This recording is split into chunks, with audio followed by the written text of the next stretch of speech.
If your worth is not self-evident to them, they are not worthy of your effort to convince them otherwise. A person who does not value you is not a challenge to see how much you can bend yourself to fit the mold of their preferences, how deeply you can lose yourself in their ideals, how quickly you can get them to change their mind. Welcome in, and that was part of day 112 of the Pivot Year Devotion by Brianna Wiest. Welcome back in. We are almost at 6 months in, and I am so happy that you have came today. Now, here is the poem that I've reframed from the devotion. It's called The Broken Scale. Stop placing all your heavy gold upon a broken scale. Stop letting all your truth be sold to those who wish you fail. If they cannot see the light you bring, the fire in your soul, then why do you choose to sit and sing? To make their spirit whole.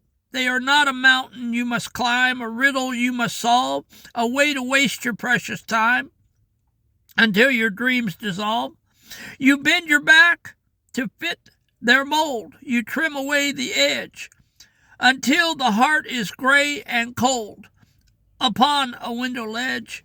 But there is no magic in their eyes that you did not put there, no sacred truth or hidden prize within the vacant air. The spark you see is in your heart, the grace is in your view, and when you choose to walk apart, the light will follow you.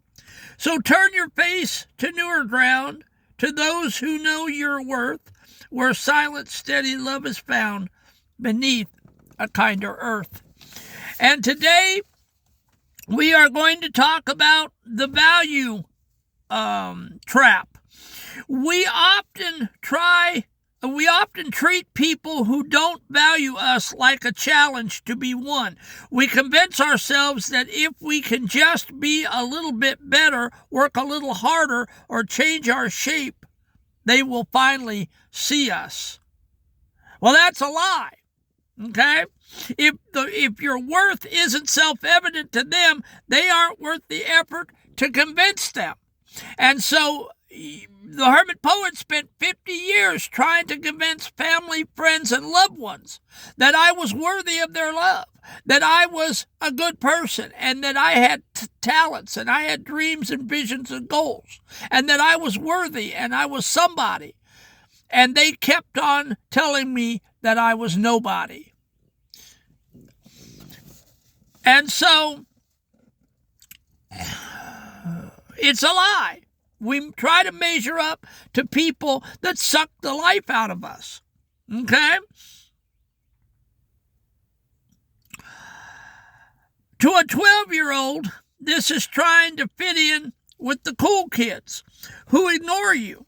To a 55-plus student, this is staying in a relationship, a friendship, or a job where you are tolerated but never celebrated. Okay? You're used. They use you just to have fun with you. A person who does not value you is not a challenge to see how much you can bend yourself.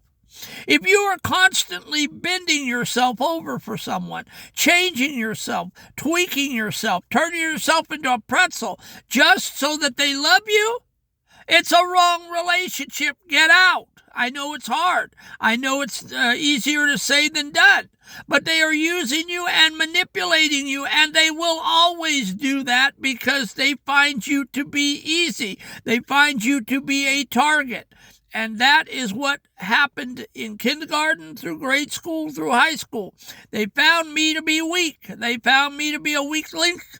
And they found me to be manipulated and bullied and abused. But I kept coming back for more, trying to make them my friends. And it never worked. They were users. They used me. And they're using you. Yes, family, friends, and loved ones can use you. They can manipulate you, and you know if they're sucking the life out of you. Stand up today and say no more. I'm not going to let them take the light out of my eyes. Talk about the bending closing point, how much of yourself have you shaved off to fit into someone else's box? You've lost your edges, your hobbies, and your voice just to get a nod from someone who doesn't even see the real you. That isn't love. That's a slow motion disappearance. You are not a project for someone else to complete. I know a lot of you folks, I'm not in a love relationship. I'm celibate and I live by myself and probably will not ever get married. But some of you I watch at my places of work, in my daily livelihood, and I listen and I watch and I laugh inside because it's not a laughing matter. But I see you folks bending over and making yourself into a pretzel just for someone to love you, just so that you can get married, just so that you can have a wife or a husband or a boyfriend or girlfriend. That's how desperate you've become. It's not sexy and it's not pretty. You need to stop allowing people to manipulate you. Stand up. Yes, sometimes it's lonely. Yes, the hermit poet is sometimes lonely. But I have enough in my life to occupy me that I don't need people to fill my time. I have too many hobbies and dreams and visions and goals that I work on every day to keep me from being that lonely. And I'll tell you right now, I will sit in this van alone till I die before I go through another moment of drama, before I try to sing and dance and tap dance to someone else's band. Will not do it. Done it, been there, got the t-shirt, not going to do it again. But you've got to come to a point today that that's how you feel. I can't do that for you. Stripping the magic. They are not a once-in-a-lifetime kind of person whose magic will not be recreated, okay? There are other people, like the old saying goes, there's other fish in the sea. There are other people that God has, and He will bring in your life down the road that will give you a spark in your life.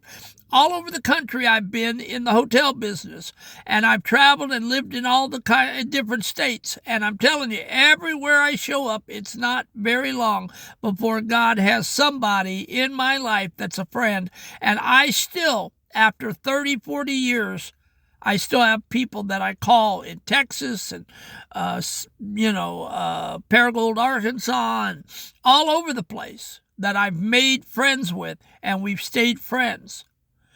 Friends can be reproduced, replicated.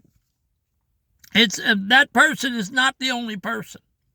We often put people on pedestals and call it divine perception. We think they are special because the magic we feel when we look at them. But day 112 is a reality check. The magic is yours. You're creating the magic, not them. You are the one with the capacity to love and see beauty. When you take that magic and point it at someone who actually reflects it back, you'll realize the first person wasn't the source, you were. The magic is coming out of you, not them. They're reflecting back what you give them. So if you're a loving, kind person and you're putting that out on them, that's what's bouncing back on you. Okay? It's you that's doing it, not them. And when you put all your eggs in a basket on them, that allows them to mistreat you and abuse you and talk about you and manipulate you. And some of you have been in relationships like that for decades. Get out. Get out. This is the Hermit Poet giving you permission today. Cut ties with those people. I know it's hard. I know you will hate it at first. But trust me on this. I've been 50 years traumatic. I know what we're talking about. Okay? That's why I am teaching the Pivot Year Devotion, because it has had such a profound effect on me. When I read the first few pages in that Salvation Army that day, when I saw it on the shelf, I began to weep, because these principles are what I was looking for in my life when it came to my trauma and abuse.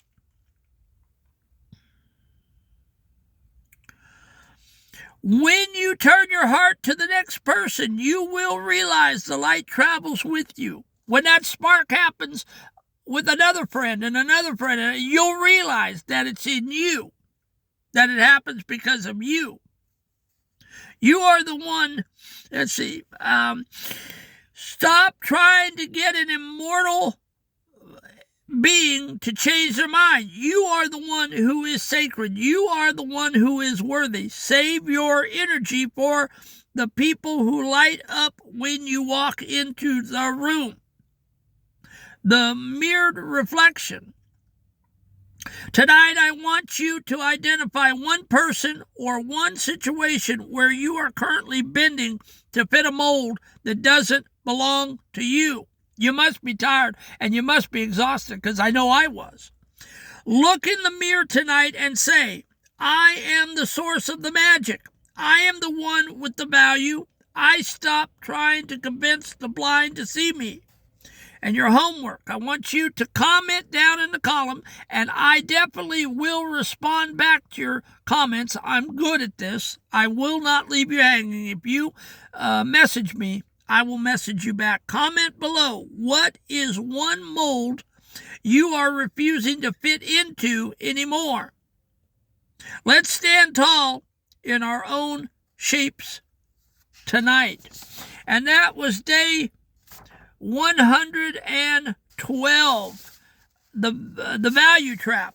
And tomorrow we're going to do the open doors. Day 113 is the open doors, or the exhaustion of resistance. Are you tired of resisting? I know I was. So come back tomorrow and learn about the tiredness of resistance. I'm so glad everyone is here in this class with me, all 242. Well, let's give a round of applause because we got one last night. Number 243. We need two more, guys, to make 245. And then we're going to start working on 250, which is only 5 more. So we can get to 250, and we've only been up here since November. Now, I know that doesn't sound like a lot compared to my TikTok channel, which I have over 5,000 almost, and 25,000 likes. But again, YouTube is a different kind of animal, a different kind of platform. And so, listen, I have patience, and if it takes me 5 years to get 1,000 people, that's fine. It is not about clicks. It is not about AdSense. It is not about selling you anything.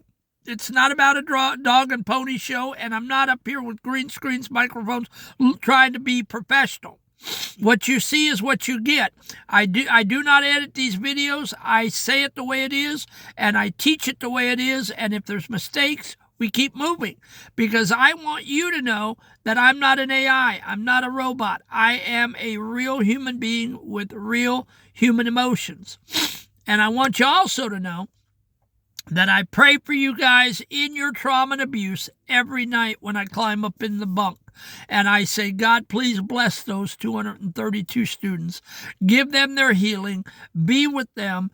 Get them further down the road to their healing. Show them their visions, dreams, and goals. Father, heal them up like you healed me up. And so I pray every night for you folks. I do. And I will pray for everyone that comes on board. I don't care if we have 20,000 people. I will lift you up at night to the Father. I love you guys. This is a ministry. It is not a game. Okay, this is not a game. This is not something that I'm doing to have a hobby. Okay, I trust you guys in the palm of my hand. You guys are in my hands, and I don't take this lightly. The 232 of you saw value in this, and that you come every day to see this video means a lot to the Hermit Poet. It brings me joy to be able to teach this to the folks out there. I love you guys. I'm praying for you. And please be my missionaries and get out there and tell people about the Hermit Poet, and tell them that they need the message and that they need these 113 videos tomorrow. Okay, there'll be 113 in the can. So please come and help me fulfill my dreams, visions, and goals of having the largest trauma network that YouTube has ever seen. And it's for the blue collar, the middle class. It's not foo-foo. It's not shishi. It's not intellectual. And this is raw, man-to-man, talking to people off the cuff. I love you guys, and have a great day.